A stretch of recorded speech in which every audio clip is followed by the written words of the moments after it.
Olá, sétimo ano, tudo bem, pessoal? Então, gente, voltando aqui ao canal para a gente fazer a correção de exercícios sobre frações, onde vocês fizeram no formulário na aula passada, né?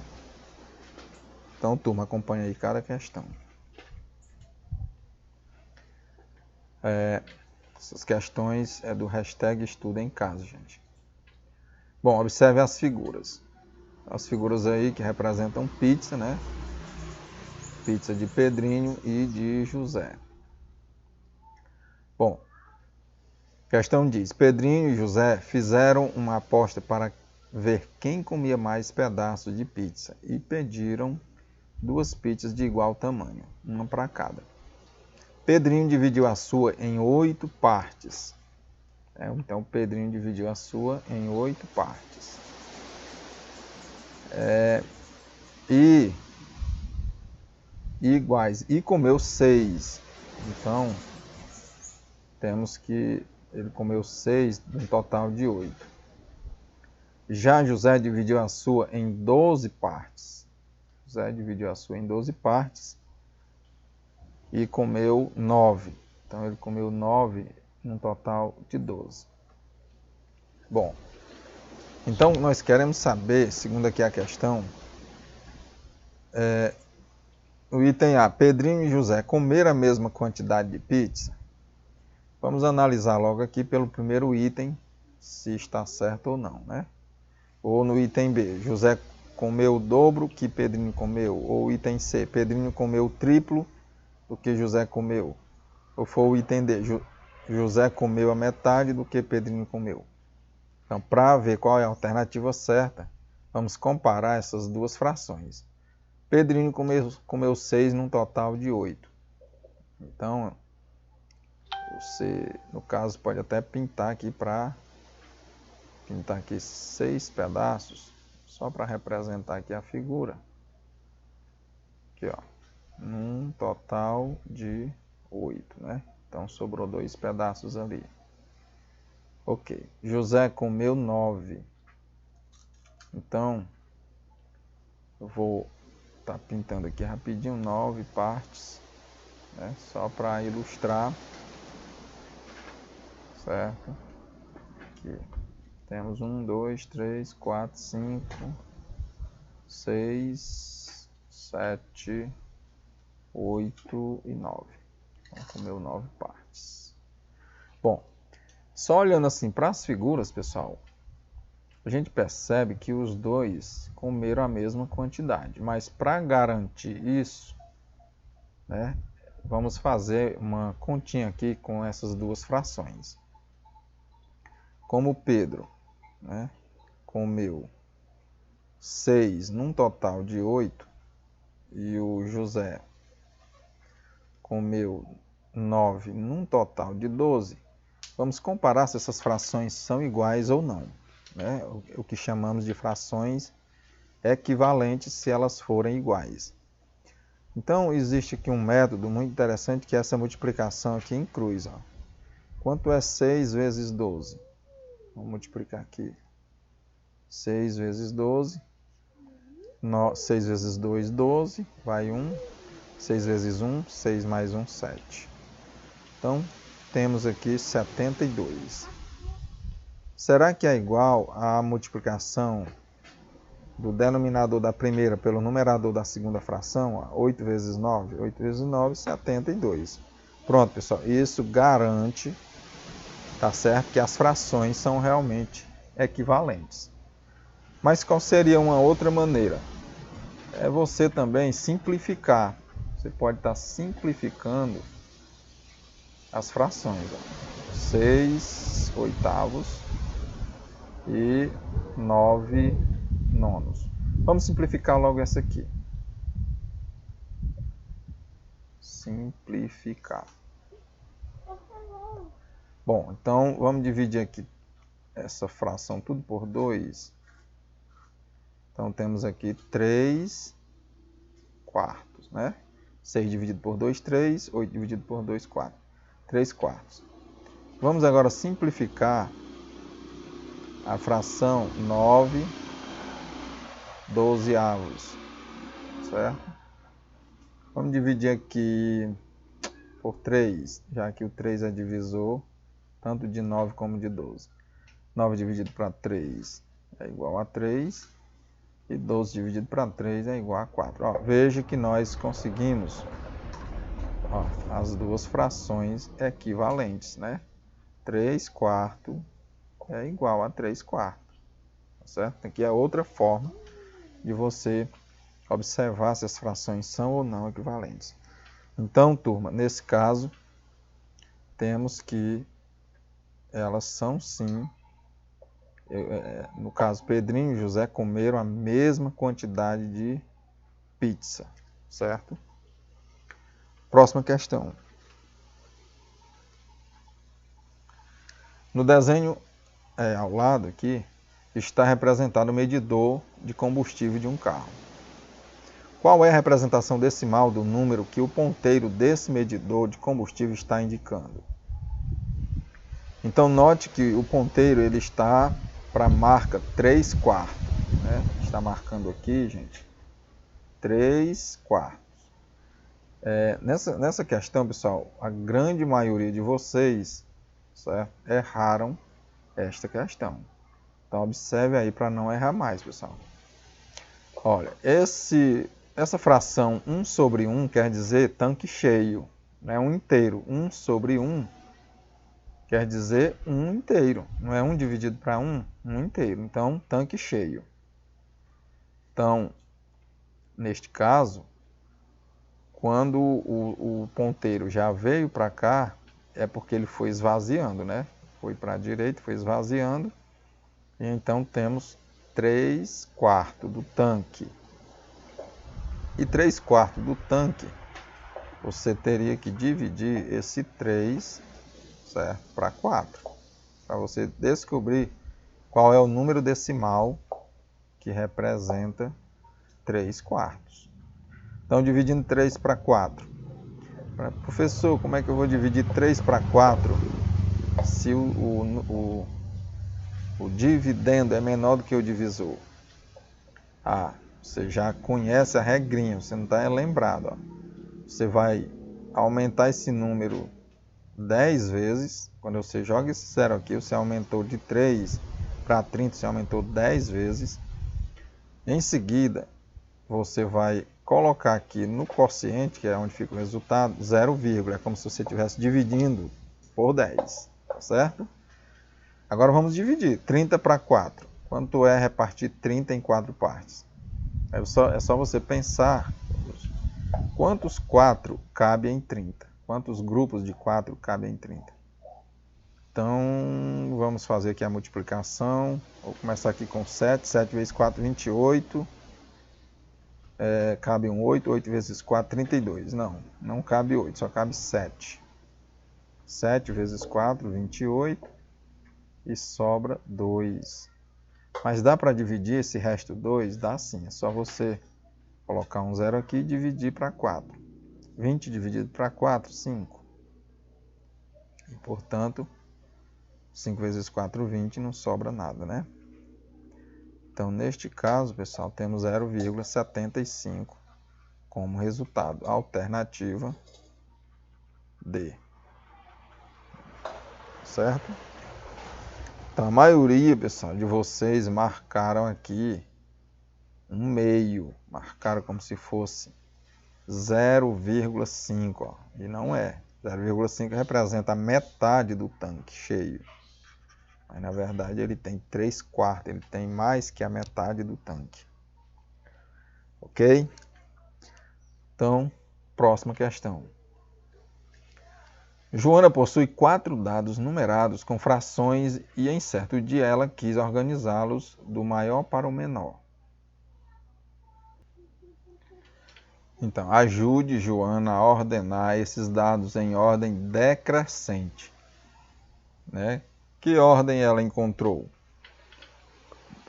Então, pessoal, em ordem decrescente. Decrescente é do maior para o menor, né? Do maior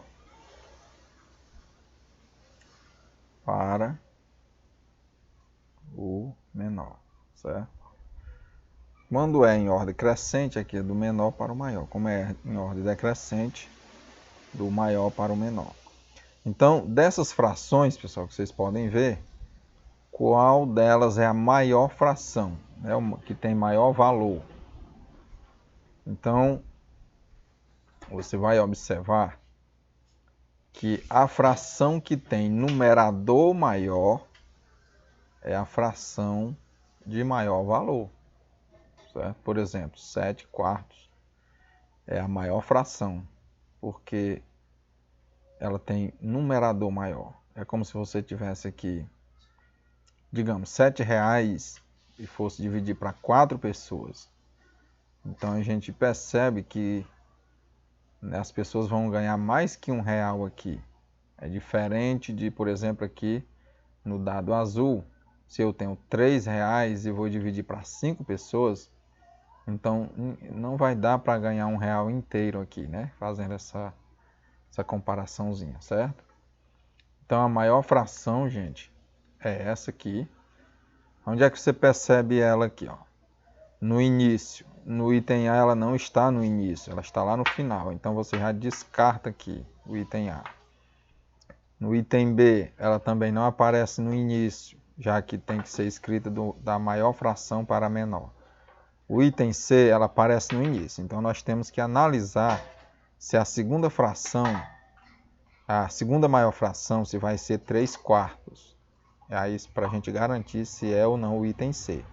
Pois no item D também aparece 7/4 no início.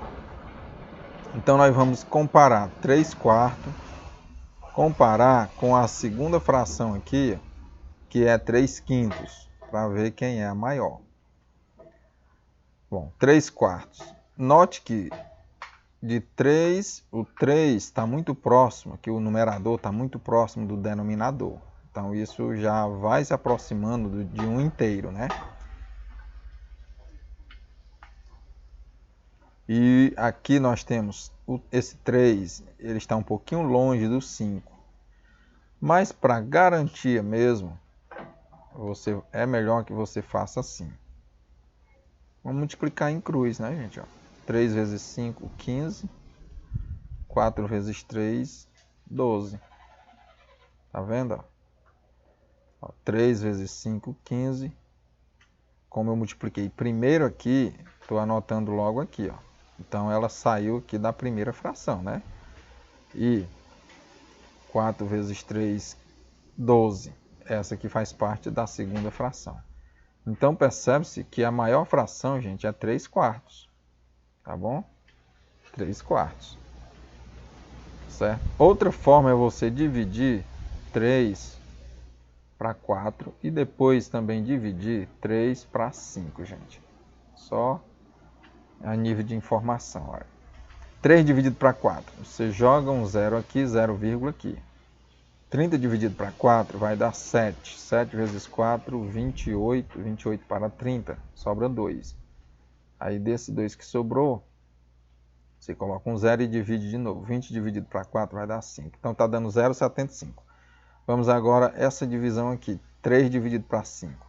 Então, como 3 é menor do que o 5, você coloca um 0 aqui, 0, aqui no quociente. 30 dividido para 5 dá 6. 6 vezes 5, 30 e não sobra nada. Portanto, gente, quem é o valor maior? É 0,75 ou 0,60? Você pode considerar aqui como 0,60 ou apenas 0,6, não importa. Então, gente, 0,75 é claro que é maior que 0,60, certo? Então, a fração maior é 3/4. Bom, então a alternativa correta vai ser a alternativa C, pois a sequência é 7/4, 3/4, 3/5 e 1/5. Ok? Próxima questão. Observe o diálogo entre dois alunos. O primeiro aluno diz assim: eu acertei 50% da prova. Né? Isso aqui falou. E a meninazinha aqui disse: eu acertei apenas a metade. Bom, Sabemos que ambos acertaram a mesma quantidade de questões. Se a prova continha 56 questões, qual a quantidade de acertos desses alunos? Bom, então, pessoal, eles estão falando a mesma coisa, né? 50% é a mesma coisa que falar a metade, né, de um inteiro, certo? Bom, então, como a prova tinha 56 questões, nós vamos calcular 50% de 56 questões. Bom, calcular 50% de 56 é a mesma coisa que 1/2 de 56, né? 1/2 não é metade, não representa a metade. Então, como é que se faz? Você multiplica aqui o numerador pelo o inteiro e divide pelo denominador. 56. 1 vezes 56 é 56. 56 dividido para 2, né? Quanto é a metade de 56? Você pode fazer mentalmente. A metade de 50 não é 25, é a metade de 6, né? 3, 25 mais 3, 28. Portanto, 28 questões. Foi o número que eles acertaram, né? Alternativa D. Ok? Próxima questão, gente. Questão 5. Heitor emprestou R$ 1.200 para seu amigo comprar uma televisão. Eles combinaram que o amigo lhe pagaria 1/4 a mais sobre esse valor quando quitasse a dívida. Quantos reais Heitor recebeu do amigo? Bom, então, gente, como a TV custa R$ 1.200 e o colega, ao terminar de pagar a TV, ainda ia lhe dar 1/4 a mais, né? Mais 1/4 dos 1.200. Então, o que você tem que fazer? Você vai calcular quanto é 1/4 de 1.200. Quanto é 1/4 de 1.200? Então, o que você faz? Divide aquele mesmo procedimento. Multiplica o numerador pelo inteiro e divide pelo denominador. 1 vezes 1.200 é 1.200, 1.200 dividido para 4, certo? Então, vamos dividir 1.200 aqui para 4. Então, 1.200 dividido para 4, gente, começamos aqui com o 12. 12 dividido para 4, quantos 12 cabe? Quantos 4 cabem em 12? Cabe 3, né? 3 vezes 4, 3 vezes 4, 12. Então, dá 12 e não sobra nada. Aí o que você faz com o restante dos zeros? Você pode jogar todos eles aqui, gente, à direita do algarismo que tiver aqui. Portanto, dá 300. Então, ele vai pagar a mais R$300. Como ele vai ter que pagar 1.200 e 1/4 desse valor, então ele está pagando ao amigo 1.200 mais R$300, né? Somando aqui, vamos ter R$1.500, certo? Logo, alternativa D. Próxima questão. Questão 6. Observe a fração abaixo. Temos aqui 17 quintos, né? Qual a representação decimal desse número? Então, para achar a representação decimal, gente, basta vocês dividirem 17 para 5. Quanto é repartir 17 para 5? Vamos lá. Quantos 5 cabem em 17? Aí nós vamos fazendo a continha de multiplicar. 2 vezes 5, 10. 3 vezes 5, 15. 4 vezes 5, 20. Então, o número que serve aqui é um 3. Ó. Porque se eu colocar 4 vezes 5, dá 20. 20 é um número maior que 17. Então, ele não pode ser maior do que o dividendo. Vamos lá, 3 vezes 5, 15. Sobra 2. O que eu vou fazer com o resto 2? Vou jogar um zero aqui, mas para isso jogo uma vírgula aqui no quociente. 20 dividido para 5, 4. 4 vezes 5, 20. Não sobra nada. Portanto, gente, 3,4 é o número decimal representado, item A. Próxima questão. Observe as figuras a seguir. A parte pintada dessas figuras é representada pelas frações. Então, essa aqui representa um meio, né? Está dividida aqui no meio e uma parte considerada, uma parte pintada. E essa aqui foi dividida em quantas partes? 1, 2, 3, 4, né? E uma parte pintada. Portanto, essa aqui representa 1/4. Logo, a alternativa certa, gente, item A. 1/2 e 1/4. Ok? Então, turma, até a próxima. Espero que vocês tenham entendido bem aí as explicações sobre frações. É bom que veja o vídeo novamente, caso você não tenha entendido. Qualquer coisa também, estou aqui para tirar alguma dúvida, certo? Pois as avaliações, gente, já vem aí. Então, vamos estudar, né? Então, até a próxima.